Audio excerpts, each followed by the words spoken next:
کھیل ہاتھ سے نکل چکا ہے۔ امریکہ نے مشرق وسطی سے اپنے اڈے خالی کرنا شروع کر دیے ہیں۔ لگاتار 7 راتوں تک ایران کے انفراسٹرکچر کو ہٹ کرنے والا امریکہ اپنے فوجیوں کی ہلاکت کے بعد 8ویں رات اپنے حملوں کی اسٹریٹجی بدلتا ہے، ایران کی دھمکی کو سیریسلی لیتا ہے اور اب وہی امریکہ مشرق وسطی سے پسپائی اختیار کر رہا ہے۔ صورتحال تیزی سے تبدیل ہو رہی ہے۔ ایک طرف تو پاکستان کے لیے بھی اس میں ایک اہم ترین اپڈیٹ ہے، کیونکہ پاکستان کے لیے بھی بڑی فوجی ذمہ داری کی آفر اس وقت سر اٹھا چکی ہے۔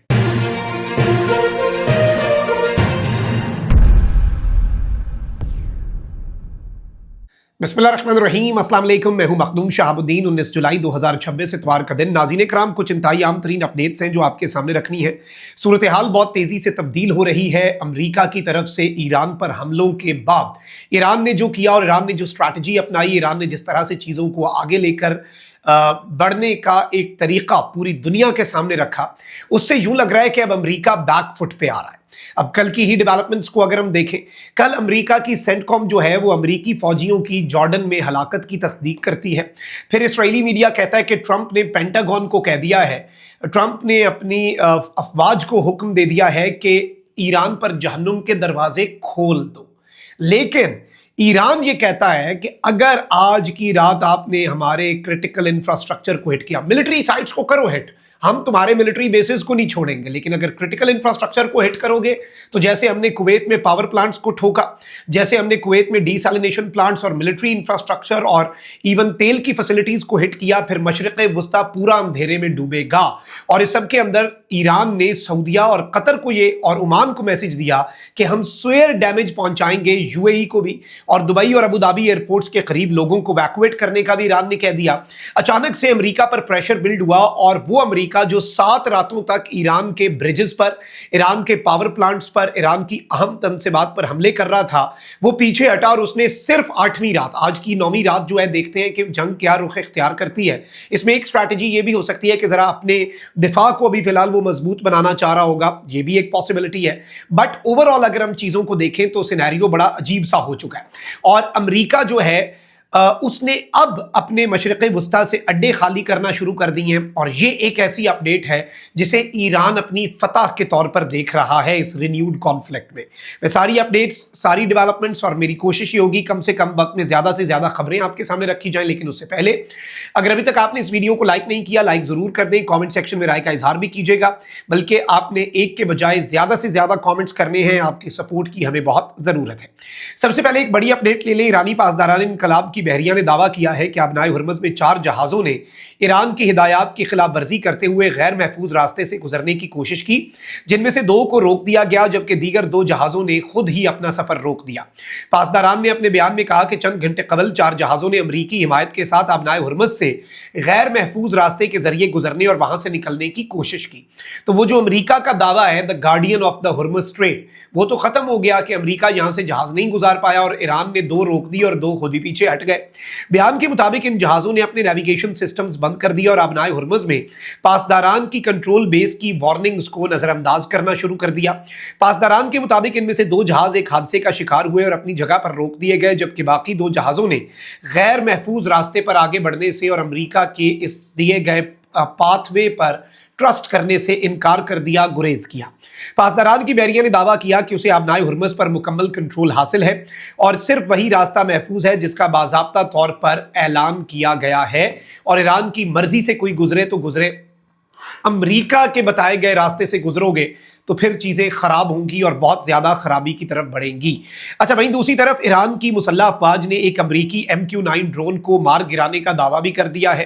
نیم سرکاری خبر رساں ادارے تسنیم نیوز ایجنسی کے مطابق کچھ دیر قبل اہواز کی فضاؤں میں ایک MQ-9 ڈرون کو نشانہ بنا کر تباہ کر دیا گیا۔ اب ناظرین کرام، سچویشن سمجھیے گا۔ امریکہ جب فروری 28 کو ایران کے سپریم لیڈر کی شہادت کے ساتھ 4 ہفتے جنگ ہوئی، امریکہ نے اس جنگ کے پہلے 3-3.5 ہفتے ٹکا کے اپنے فائٹر جیٹ بھیجے، سکون سے ایران کے اندر امریکہ سٹرائکس کرتا تھا۔ آخری دنوں میں 2 چیزیں ہوئی۔ एक तो ये कि ईरान जो है वो अपनी एयर स्पेस के ऊपर कंट्रोल नहीं रखता था। अमेरिका के फाइटर जेट्स आते थे इसराइल के, ईरान पर तबाही फेरते थे। एक अमेरिका को यह हासिल था, दूसरा यह था कि अमेरिका और इसराइल ईरान के मिसाइलों को रोक लेते थे। ईरान ने दोनों चीजों में यूएस जो है उसे सरप्राइज किया। एक तो ईरान की अपनी फजाओं में जो आने वाले जेट्स थे उन्हें गिराने का अमल शुरू कर दिया, यानी ईरान के पास पुरस्कार तौर पर कोई एयर डिफेंस आ गया। फिर ईरान ने हैक कर लिया सिस्टम को, या फिर क्रैक कर लिया कोड के अमेरिका के डिफेंस सिस्टम, एयर डिफेंस के निजाम को चीट कैसे करना है। अभी भी जो हमले हुए हैं, जॉर्डन में अमेरिका के फौजी मरे हैं, कुवैत में जो तबाही हुई है, ये सारी इसलिए हुई है। और अब तो वॉल स्ट्रीट जर्नल ने भी कह दिया है और रशियन मीडिया भी कह रहा है कि ईरान ने कोड क्रैक कर लिया। अमेरिका के अमलन अब जो एयर डिफेंस सिस्टम है वो नाकारा हो चुका है। इस सब के अंदर अब अमेरिका जो है वो सरफेस टू सरफेस मिसाइल क्यों यूज कर रहा है कुवैत की सरजमीन से? इसीलिए कि अमेरिका अपने जहाज फजा में नहीं उड़ा सकता, और फिर जासूसी वाले जो ड्रोन भेजता है MQ-9 वो भी ईरान मार गिराता है। अच्छा, फिर वहीं दूसरी तरफ अमेरिकी हमलों के बाद ईरान ने भी जवाबी कार्रवाई शुरू की। ईरानी मीडिया ने ईरानी फौज का हवाला देते हुए बताया कि ईरानी फौज की जानिब से कुवैत में मौजूद 2 अमेरिकी फौजी अड्डों को निशाना बनाया गया। सरकारी टीवी पर जारी ईरानी फौज के बयान में कहा गया कि कैंप अल उदैरी पर ड्रोन से असला डिपो और अल सलम एयरबेस पर पैट्रियट दिफाई निजाम के रडार को हिट किया। और बाज़ाब्ता तौर पर नाज़रीन कराम, सिचुएशन जो है वो अब इतनी तेजी से आगे बढ़ रही है कि अमेरिका के लिए यूं लग रहा है कि काफ़ी परेशानी है। एक तरफ तो अमेरिका, जिस तरह मैंने आपको अपने इब्तदाइये में, अपने इंट्रो में ये अर्ज़ की कि अमेरिका ने कल की रात ईरान के क्रिटिकल इंफ्रास्ट्रक्चर को क्यों नहीं हिट किया, बल्कि खबर तो ये आ रही थी ना कि अमेरिका ने अपने फौजियों की हलाकत का क्लेम कर लिया, एतराफ़ कर लिया, तो ईरान पर ऑप्टिक्स के लिए बहुत बड़े हमले होने थे। अमेरिका बल्कि जो पिछले 7 रातों से हमले कर रहा था उससे भी पीछे हट गया। उसकी वजह यही थी। अब इसमें 2 पॉसिबिलिटीज़ हो सकती हैं कि अमेरिका कहीं इसे एक अपने आप को रीग्रुप करने के लिए और अपने एयर डिफेंस के सिस्टम को दोबारा से ज़रा डिफरेंट अंदाज में फाल करने के लिए, क्योंकि अमेरिकी मीडिया तो कह रहा है चाइना और रशिया की फुल सपोर्ट ईरान को हासिल है। इस सब के अंदर अब अमेरिका जो है it is evacuating aircraft from Qatar's Al Udeid airbase for the second time this year. और सबसे अहम तरीन चीज ये है नाज़रीन कराम के इससे पहले अमेरिका ने जॉर्डन से अपने महंगे तरीन जो तैयारे हैं, क्योंकि जॉर्डन में अमेरिका के हेलीज भी तबाह हुए, ईरान का क्लेम है फाइटर जेट्स भी हिट हुए, तो वहां से अपने महंगे तरीन तैयारे अमेरिका बहादुर वो दूर इटली और यूरोप के एयर बेसिस के ऊपर पार्क करवा रहा है। और अमेरिका अपनी जो इंपॉर्टेंट एसेट्स हैं उन्हें यहां से क्यों लेके जा रहा है? उसकी वजह एक ही है कि क्योंकि वो हिट हो सकते हैं। अब नाज़रीन कराम, खबर ये है कि अमेरिका जो है, और इस सब के अंदर मारियो नौफल ने भी तज्जिया दिया कि अब अमेरिका के जो एरियल रिफ्यूलिंग टैंकर्स और फाइटर जेट्स हैं अल उदैद एयरबेस से, इस खत्ते में यूएस के सबसे बड़े बेस जो कतर के दारुल हुकूमत दोहा के बिल्कुल करीब है, यहां से अमेरिका अपने एसेट्स को पीछे मूव कर रहा है। इसका एक ही मतलब है, मतलब यह है कि अमेरिका को अब पता लग गया है कि उसके बेसेस मिडल ईस्ट के अंदर एक्सपोज्ड हैं, वो इस वक्त महफूज नहीं है। अब सवाल यह है कि अगर अमेरिका के अपने अड्डे जिन्होंने मिडल ईस्ट को महफूज करना था वो खुद महफूज नहीं है, अमेरिका अपने असासे यहां से निकाल के बचाने के लिए दूर दूर शिफ्ट कर रहा है, तो मिडिल ईस्टर्न कंट्रीज जिन्होंने अमेरिका को अड्डे दिए थे कि अमेरिका हमें बचाएगा, वो तो अब फंस गए। उनका दिफा कौन करेगा? अब इस सब के अंदर एंट्री पाकिस्तान की, आपको पता है कुवैत जो है वो कितनी कोशिश कर रहा है पाकिस्तान के साथ दिफाई मुआहिदा हो जाए सऊदीया तर्ज का। कतर की भी यही कोशिश है। पाकिस्तान ने कुवैत को कहा 100 बिस्मिल्लाह हम ये मुआहिदा करेंगे, लेकिन हमने सऊदीया के साथ पिछले साल मुआहिदा किया था जो कतर पर इसराइली स्ट्राइक्स के तनाजुर में था। आप एक एक्टिव वॉर में है ईरान के साथ, हम इस मौके के ऊपर पार्टी तो नहीं बन सकते। हम आपके साथ SMDA भी करेंगे, हम सारी चीजें करेंगे, आप हमारे लिए काबिल एहतराम है, लेकिन ये एक बड़ा सेंसिटिव सा टाइम है। लेकिन अब अमेरिका के इनखला के साथ पाकिस्तान के लिए बहुत सी फौजी जिम्मेदारियों के दर जो हैं वो खुलते हुए नजर आ रहे हैं। और इस सब के अंदर फिर अल्टीमेटली यही चीज है कि ईरान का इख्तलाफ अरबों वाला दूर करवा दिया जाए कि भाई ईरान के खिलाफ अरबों की सरजमीन इस्तेमाल ना हो और फिर ईरान उन पर हमले ही नहीं करेगा। Simple is very simple. ये कितनी सिंपल चीज है। ईरान की अभी पॉलिसी मैं पहले आपको बताता हूं कि 3 बत्तियां ट्रैफिक लाइट्स की तरह आप समझ लें, अगर आपने ईरान की अरब्स के हवाले से पॉलिसी समझनी है। ग्रीन लाइट किन मुल्कों के लिए है जी? सऊदी अरब के लिए है, कतर के लिए है, ओमान के लिए। इनकी सरजमीन पर कहीं पर अमेरिका के किसी अड्डे को हिट हो जाता है।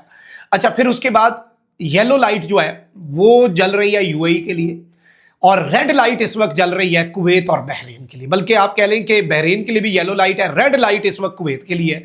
तो सिचुएशन बड़ी टेंस और वॉलेटाइल तो है। और अमेरिका अब अपने अड्डे जो यहां से खाली कर रहा है, इसका मतलब यह है कि ये अड्डे गैर महफूज हैं। अमेरिका यहां पर एक्सपोज्ड अपने आप को फील कर रहा है। ये इतनी बड़ी चीज है कि ईरान इसे अपनी सबसे बड़ी विक्ट्री के तौर पर ले रहा है। और ईरान कह रहा है कि दूसरी जंग एक ही साल में वो भी हम जीत गए, और अमेरिका के सदर ट्रंप जो है वो तारीख के پہلے صدر بنے ہیں جو ایک ہی سال میں ایک ہی ملک سے امریکہ کو 2 جنگیں ہروا چکے ہیں، یہ ایرانی تجزیہ کار کلیم کر رہے ہیں۔ یہ ڈیولپمنٹس تھیں جو آپ کے سامنے رکھنا ضروری تھی۔ اپنا بہت خیال رکھیں۔ اللہ نگہبان۔ پاکستان زندہ باد۔